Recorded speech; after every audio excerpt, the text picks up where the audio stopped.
Saudara-saudari, adik-adik, Bapak Ibu, para sahabat Tuhan Yesus di Paroki Santo Yosef Medari dan di Stasi Santo Tomas Segan, juga para sahabat Tuhan Yesus dimanapun Anda berada, salam sehat, semangat selalu, tetap bahagia, dan senantiasa di dalam berkat Tuhan.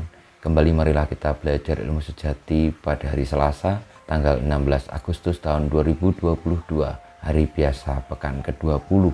Marilah kita mengawali belajar ilmu sejati kita dengan berdoa. Dalam nama Bapa, Putra, dan Roh Kudus. Amin. Allah Bapa Maha Luhur, semoga kami Kau jadikan rendah hati, dan semoga kami dapat bertobat berkat sabdamu.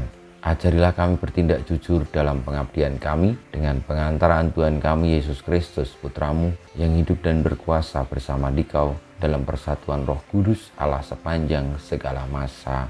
Amin.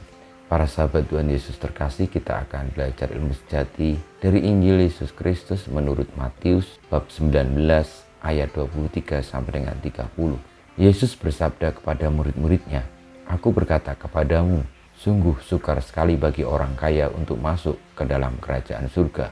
Sekali lagi aku berkata kepadamu, lebih mudah seekor unta masuk melalui lubang jarum daripada seorang kaya masuk ke dalam kerajaan surga." Mendengar itu gemparlah para murid dan berkata, "Jika demikian siapakah yang dapat diselamatkan?" Yesus memandang mereka dan berkata, "Bagi manusia hal ini tidak mungkin, tetapi bagi Allah segala sesuatu mungkin." Lalu Petrus berkata kepada Yesus, "Kami ini telah meninggalkan segala sesuatu dan mengikuti Engkau. Jadi apakah yang akan kami peroleh?" Kata Yesus kepada mereka, "Aku berkata kepadamu, sungguh pada waktu penciptaan kembali, apabila anak manusia bersemayam di tahta kemuliaannya, kalian yang telah mengikuti aku akan duduk juga di atas 12 tahta untuk menghakimi ke-12 suku Israel. Dan setiap orang yang demi namaku meninggalkan rumahnya, saudara-saudarinya, bapak atau ibunya, anak-anak atau ladangnya, akan menerima kembali 100 kali lipat dan akan memperoleh hidup yang kekal. Tetapi banyak orang yang terdahulu akan menjadi yang terakhir, dan yang terakhir akan menjadi yang terdahulu."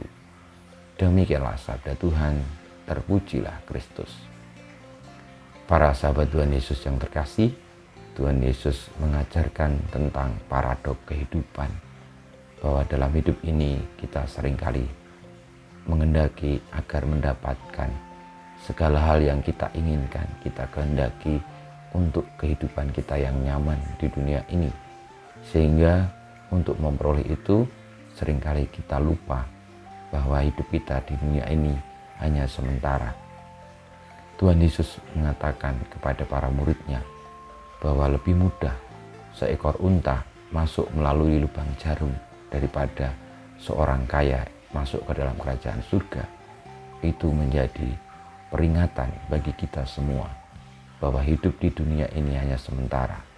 Ketika kita lupa, kita hanya mementingkan diri sendiri dan ingin memperoleh segala sesuatu yang kita inginkan di dunia ini, sehingga kita tidak peduli tentang kehidupan kita setelah di dunia ini, maka sebagaimana yang ditanyakan oleh Petrus, bahwa manusia yang akan diselamatkan adalah mereka yang mengikuti Tuhan Yesus, yang memberikan hidupnya untuk setia kepadanya. Saudara-saudariku, marilah kita mendengarkan sabda Tuhan, menghayatinya, meresapkannya, dan akhirnya mewujudkannya dalam hidup kita yang sementara ini, untuk tidak terlekat kepada keinginan-keinginan duniawi yang membuat kita nyaman diri sendiri, tetapi terarah kepada harta surga ketika kita berani meninggalkan segala sesuatu karena kita telah memilih sang kebenaran. Kita berani untuk tidak lekat dengan dunia karena kita telah menemukan yang sejati, yakni Tuhan kita Yesus Kristus sendiri. Kita hanya perlu bersabar dan bertekun hingga akhirnya saatnya tiba, kita boleh sebagaimana yang dijanjikan Tuhan Yesus duduk di sampingnya dalam kerajaan surga. Kemuliaan pada Bapa dan Putra dan Roh Kudus, seperti pada permulaan sekarang, selalu dan panjang segala abad. Amin. Ya Yesus, jadikanlah hati kami seperti hatimu. Tuhan bersamamu dan bersama rohmu kita semua hidup kita, perjuangan kita, untuk menjadi orang-orang yang berani melepaskan kelekatan-kelekatan dunia untuk memilih Tuhan Yesus. Kebenaran sejati senantiasa dibimbing, dilindungi, diberkati Allah yang Maha Kuasa, Bapa dan Putra dan Roh Kudus. Amin.